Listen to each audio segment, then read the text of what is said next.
Olá, hoje é segunda-feira, 30 de agosto. Estamos iniciando mais uma semana conectados com os acontecimentos da atualidade. A partir de agora, você acompanha os destaques desta edição. No nosso Giro de Notícias, programa do Ministério do Meio Ambiente incentiva coleta seletiva e reciclagem. Casal de Belo Horizonte espera quadrigêmeos após recorrer à reprodução assistida. Vereador de Caratinga ressalta a necessidade de um abrigo para mulheres em situação de dependência química. E ainda hoje você vai saber detalhes sobre o primeiro caso da variante Delta do coronavírus em Manhuaçu. Pandemia. Período com escolas fechadas aumenta o abuso contra crianças e adolescentes no país. Veja também os impactos da lei sancionada que regulamenta a educação bilíngue de surdos no Brasil. Essas são as notícias que você acompanha a partir de agora. O Ministério do Meio Ambiente já investiu mais de 180 milhões de reais para apoiar municípios e consórcios de prefeitura no reaproveitamento de materiais que antes iam parar no lixo. É a chamada logística reversa. Entenda. Eles podem ser reutilizados, reciclados ou ter outras formas de destinação final ambientalmente adequadas, e tudo isso gerando emprego e renda com sustentabilidade, ao mesmo tempo que também evita o descarte desses materiais em locais inadequados. O sonho de ter filhos muitas vezes pode ser difícil de ser realizado. Em Belo Horizonte, um casal recorreu à reprodução assistida para tornar real o desejo de ampliar a família. Agora, espera quadrigêmeos. Professores da UFMG falaram a respeito da fertilização in vitro. Essa técnica é uma técnica que faz a junção, a fertilização, né, do óvulo e do espermatozoide em laboratório. E aí a gente tem o desenvolvimento embrionário inicial no laboratório e depois esse embrião é colocado no útero da mãe. Frequentemente muitos casais entram em sofrimento em relação a isso, ou um dos parceiros, e isso pode levar, sim, né, assim, com muita frequência a uma desconfiguração um pouco da relação amorosa, enfim, da parceria erótica e até mesmo, quem sabe, da intimidade sexual. A gente chegou, na verdade, na reprodução assistida depois de 2 anos de tentativa, né? Então, nesse período anterior, a gente ficou muito assim, aprofundando os exames. O normal é que um casal demore até 1 ano, né, para engravidar. Então, passou-se 1 ano e meio. Quando foi 1 ano e meio, a gente buscou especialistas, né, de fato, em fertilidade para entender. Fomos fazer outros exames. Então, quando estava dando 2 anos, a gente, de fato, teve que recorrer a essa reprodução assistida. A busca do nosso sonho, né, de ter um filho. Então, eu acho realmente que vale a pena correr atrás, vale a pena os sacrifícios, vale a pena os esforços, inclusive os financeiros, de desgaste, porque quando a gente coloca esse objetivo, tem traçado aí o que permite, o que não permite, o que pode limitar, a gente consegue identificar isso, fica muito mais fácil para a gente conseguir atingir o objetivo. E a reprodução é uma maneira muito eficiente, muito eficaz, para o homem especificamente não é nem um pouco invasiva, para a mulher já tem realmente um outro sentido, mas é algo muito seguro, muito tranquilo de ser feito, com profissionais muito capacitados que deixam a gente muito à vontade. Servidores da Secretaria de Obras da Prefeitura de Manhuaçu têm realizado o asfaltamento da estrada que dá acesso para a PAC e reciclagem. O asfaltamento vai facilitar o acesso para a população. E atendendo um pedido da prefeita aqui, que é uma obra que ela tanto quis a vida inteira, né?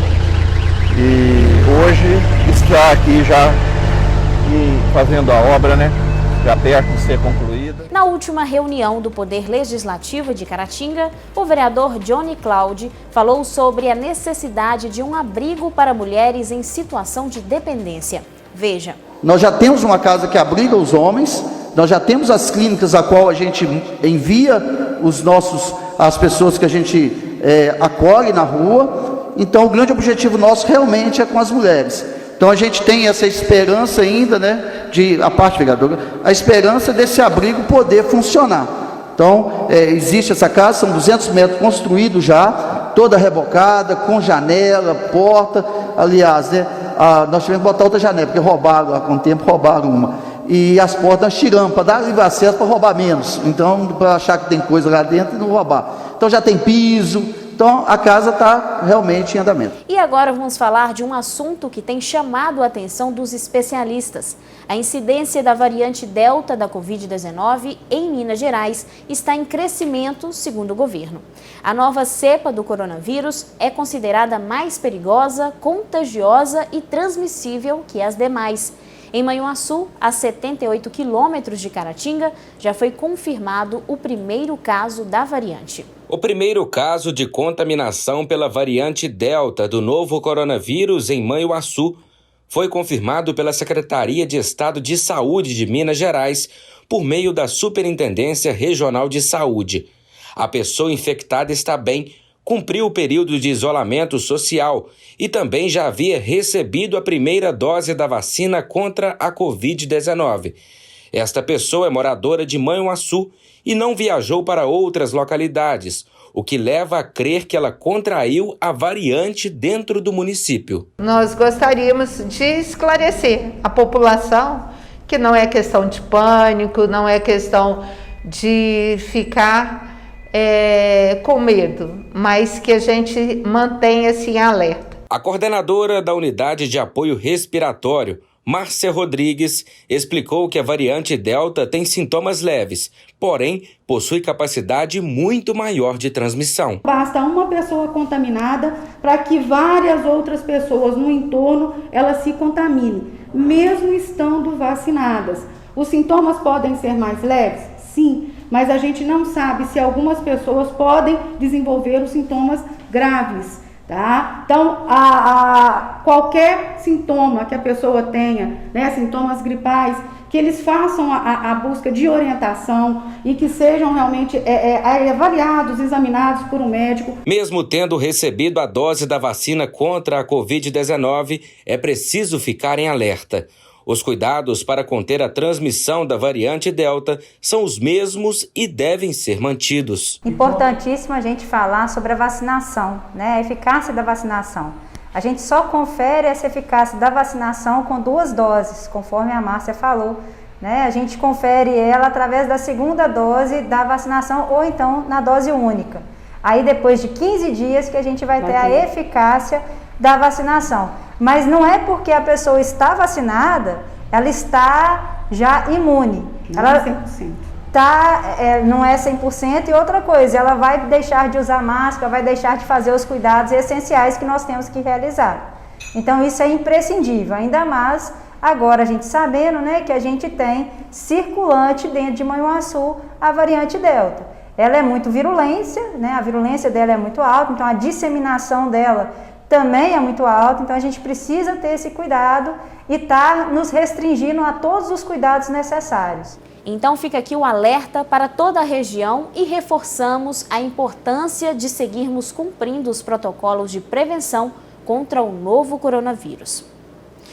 O longo período com escolas fechadas em meio à crise sanitária causada pela pandemia fez com que o abuso contra crianças e adolescentes aumentasse no país. Os números podem, inclusive, ser mais altos devido às subnotificações de denúncias que acabam escondendo o tamanho real deste problema. O isolamento social provocado pela pandemia fechou as portas das escolas públicas e particulares, considerados por especialistas como um dos lugares onde as crianças e adolescentes mais buscam ajuda para revelarem ter sofrido abusos sexuais. Ainda segundo eles, é dentro de casa, onde deveria ser um local seguro, que as crianças mais sofrem abusos. E como, em geral, nem sempre esse tipo de violência deixa marcas físicas. Essas situações do abuso que deixa marcas no corpo são situações em que há ali um encontro carnal, há uma situação de uma violência física na prática de um ato sexual com uma criança ou com um adolescente. Na infância, a criança ainda não tem uma compreensão do que é uma significação do que aquilo que está acontecendo, que aquilo é uma situação de abuso sexual. Dados do Observatório de Segurança Pública de Minas Gerais revelam um aumento no número de ocorrências. De janeiro a maio deste ano, 613 crianças e adolescentes teriam sofrido violência sexual. No ano passado, no mesmo período, o número foi um pouco menor, 594. Com a quarentena, a criança muitas vezes ela ficou ali naquele ambiente presa com o abusador. E a gente não tinha mais o contato da criança com outros órgãos da rede de proteção, como a escola, como postos de saúde. E há uma subnotificação no que diz respeito a violações sexuais de meninos. Se para uma mulher adulta relatar uma violência sexual é extremamente difícil, isso gera medo, gera insegurança, gera constrangimento, aí a gente imagina isso numa situação de uma criança, mulher.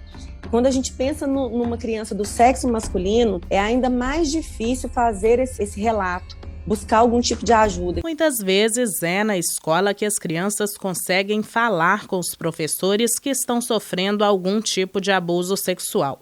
Mas, com a pandemia, as salas de aula ficaram vazias. Só que a vontade de ajudar é tanta que professores e influenciadores digitais fizeram vídeos com alertas importantes que acabaram viralizando nas redes sociais. Várias partes do meu corpo tem cabeça, boca, pé e pernas também. Algumas partes ficam bem escondidinhas e uma delas fica embaixo da minha barriguinha. Nelas ninguém pode tocar não, se não tiver a minha permissão. Se desobedecer e nelas tocar, eu vou correndo pra mamãe contar. Só que esse mundo virtual, que agora faz cada vez mais parte da rotina das crianças, precisa ser vigiado de perto pelos pais. Embora tenha informações muito úteis, quem está na linha de frente do combate a essa violência contra a criança fala o quanto é importante a prevenção. Conversem, orientem os filhos, mantenham uma relação de proximidade, que seja possível você observar alterações de comportamento. Quando a criança ela demonstra, né, que ela quer se afastar de determinado adulto, determinado familiar, e principalmente dar credibilidade à palavra da criança. Alguns casos são mais graves. O contato com o abusador, que muitas vezes começa pelas redes sociais, pode levar a criança a sofrer consequências sérias e até a necessidade de buscar atendimento médico. Nesses casos em que houve um encontro carnal, é necessário a avaliação sorológica, né, para afastar aí uma hepatite, sífilis, HIV, a série de infecções de transmissão sexual e algumas condutas imediatas em termos de profilaxia dessas doenças, até as medidas contraceptivas de urgência, né, quando houve um encontro carnal. E na dúvida, sempre busque ajuda. Não tem que, a gente quando vai procurar a polícia ou vai procurar algum órgão de rede de proteção, às vezes a pessoa pensa assim, mas eu não tenho como provar. Eu só tenho um relato da criança do que aconteceu. O trabalho da polícia é fazer essa investigação. O mais importante é que você seja a voz daquela criança que muitas vezes não tem como pedir socorro. Aqui vão alguns importantes números para denunciar abusos contra crianças e adolescentes. Disque Direitos Humanos, número 100, Central de Atendimento pelo 180. E o telefone do Conselho Tutelar de Caratinga é o 33 3329 8015. Agora chegou o momento de ver as ofertas de emprego anunciadas pelo Cine de Caratinga. Açougueiro com experiência podendo ser fora da carteira de trabalho. Ajudante de carga e descarga, sem experiência e com disponibilidade para serviços pesados. Auxiliar de cozinha com experiência em restaurante, podendo ser fora da carteira de trabalho. Auxiliar em saúde bucal, sem experiência e concurso de ASB. Auxiliar técnico de mecânica, máquinas e equipamentos de construção civil. Com experiência em qualquer área da mecânica, podendo ser fora da carteira de trabalho. Balconista de padaria, com experiência na carteira de trabalho e ensino médio completo. Caseiro, vaga para trabalhar em Ubaporanga, com experiência que pode ser fora da carteira de trabalho e alfabetizado, saber ler e escrever. Consultor de vendas, com experiência em vendas na carteira de trabalho, ensino médio completo e conhecimento básico de informática. Embalador à mão, vaga exclusiva para pessoa com deficiência. Não é necessário ter experiência. Instalador de alarmes residenciais, com experiência que pode ser fora da carteira de trabalho e habilitação AB. Instalador, reparador de linhas e aparelhos de telecomunicações. Sem experiência, com ensino médio completo, habilitação B e carro próprio. Instrutor de informática, com experiência na carteira de trabalho, ensino médio completo e curso superior, técnico ou profissionalizante na área de informática. Motorista de automóveis para depósito de gás, sem experiência e com habilitação AB definitiva. Motorista de caminhão para rotas interestaduais, sem experiência e com habilitação C ou D. Oficial de serviços gerais na manutenção de edificações. Auxiliar de serviços gerais, vaga exclusiva para pessoas com deficiência. Não é necessário ter experiência. Promotor de vendas, com experiência, mas que pode ser fora da carteira de trabalho e ensino médio completo. Recepcionista atendente, com experiência na carteira de trabalho e ensino médio completo. Técnico em segurança do trabalho, com experiência podendo ser fora da carteira de trabalho, curso técnico em segurança do trabalho e conhecimentos de informática. Vendedor no comércio de mercadoria, cosméticos para salão de beleza, com experiência em vendas podendo ser fora da carteira de trabalho e ensino fundamental completo. Vendedor no comércio de mercadorias, com experiência, mas que pode ser fora da carteira de trabalho, além de ensino médio completo e habilitação A ou B. É necessário também ter veículo próprio, sendo carro ou moto. Vendedor no comércio de mercadorias, contrato temporário em máquinas de cartão, com experiência na carteira de trabalho, ensino médio completo, habilitação B e carro próprio. Vendedor interno para ótica, com experiência em ótica ou oftalmologia, podendo ser fora da carteira de trabalho. É necessário também ter ensino médio completo. A carta de encaminhamento pode ser impressa pelo aplicativo Cinefácil ou portal Emprega Brasil. Os interessados podem ainda agendar o atendimento presencial no endereço mg.gov.br/agendamento. Hora de conferir como fica a previsão do tempo para o início desta semana. De acordo com o Clima Tempo, a previsão para esta terça-feira em Caratinga será de sol com muitas nuvens durante o dia, períodos de céu nublado com chuva a qualquer hora. A mínima é de 18 graus e a máxima de 26 graus. Em Bugre, a previsão será de sol com muitas nuvens durante o dia, períodos de céu nublado e chuva a qualquer momento. A mínima é de 16 graus e a máxima de 24 graus. Já em Bom Jesus do Galho, a previsão também será de sol com muitas nuvens durante o dia, períodos de céu nublado com chuva a qualquer hora. A mínima é de 18 graus e a máxima de 27 graus. No início deste mês, foi sancionada a lei que institui a educação bilíngue de surdos no Brasil. A nova legislação modifica a LDB para estabelecer a Libras como primeira língua e português escrito como a segunda. Veja mais detalhes a seguir. A Lei 14.191, publicada no Diário Oficial da União, foi sancionada em 3 de agosto de 2021. A nova legislação altera a Lei de Diretrizes e Bases da Educação Nacional para dispor a modalidade de educação bilíngue de surdos, ou seja, Libras é considerada como primeira língua e o português escrito como a segunda. Para a comunidade surda, isso representa um grande movimento de inclusão que garante o contato com a língua natural dos surdos logo na infância. Luzia é presidente da Associação de Surdos de Caratinga. De acordo com ela, a conquista impacta diretamente no aprendizado, desenvolvimento e, consequentemente, na maior fluidez na comunicação. É muito benéfico, para as crianças surdas ter um professor, que as ensine na sua língua natural. e, por exemplo, por volta dos 5, 6 anos, elas já começarem esse contato com a língua de sinais, com professores, com colegas surdos, né, que também utilizam a língua de sinais. Vai ser uma aquisição natural dessa língua para eles, porque muitas crianças surdas nascem em famílias ouvintes que desconhecem a língua de sinais. E aí é na escola, é nesse contexto que elas têm, portanto, seu primeiro contato, né, com essa língua. Isso é muito importante para eles. E somente depois da aquisição da fluência na língua de sinais, né, por exemplo, lá no 6º ano, né, nas séries finais do ensino fundamental, é que então ele vai ter, né, vai ser inserido numa sala regular e ter o contato também com os ouvintes por meio do intérprete de Libras.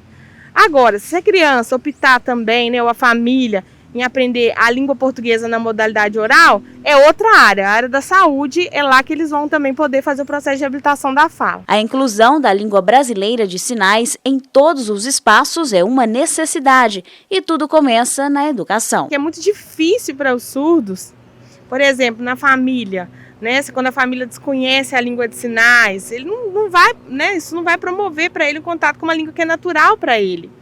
Né? Às vezes ele não tem contato com amigos surdos também. Tudo isso vai dificultar o processo de desenvolvimento, né, social, cognitivo. É importante que haja, né, essa polarização da educação dos surdos, que eles estejam juntos, que eles convivam, que eles se desenvolvam naturalmente, linguística, cultural. É muito importante. Essa lei vem beneficiar sobremaneira as crianças surdas. A educação bilíngue de surdos deve começar na educação infantil e se estender ao longo da vida acadêmica. Essa nova legislação ela é fruto de uma conquista, né, das comunidades surdas, de uma árdua e longa conquista das comunidades surdas, por uma educação que contemple, né, as suas especificidades, que reconheça que a língua de sinais é a língua natural dos surdos, é a primeira língua dos surdos, que somente a partir dela eles vão ser inseridos no aprendizado de uma segunda língua, que também é importante, que é a língua portuguesa na modalidade escrita. A partir da lei, a expectativa agora é a formação e a prática da educação bilíngue. Tendo a Libras como primeira língua no seu processo educacional, ele vai poder contar com professores qualificados, né, fluentes em Libras. Só que isso é lógico, é um processo, não é mesmo? Agora é uma fase em que os professores, né, precisam buscar essa formação para que tenhamos, né, um número significativo de professores para atender a demanda desses surdos em sua primeira língua, que é a língua brasileira de sinais, a Libras. Ficamos felizes em divulgar notícias como essa. Desta maneira, seguimos em direção a uma sociedade mais inclusiva para os surdos do nosso país. E desta maneira, nós vamos encerrando a edição desta segunda-feira. Lembrando que você pode seguir acompanhando as notícias ao longo do dia nas nossas redes sociais. Agradecemos a sua audiência e desejamos a todos uma ótima semana. Vamos ficando por aqui, mas amanhã estaremos de volta. Até lá!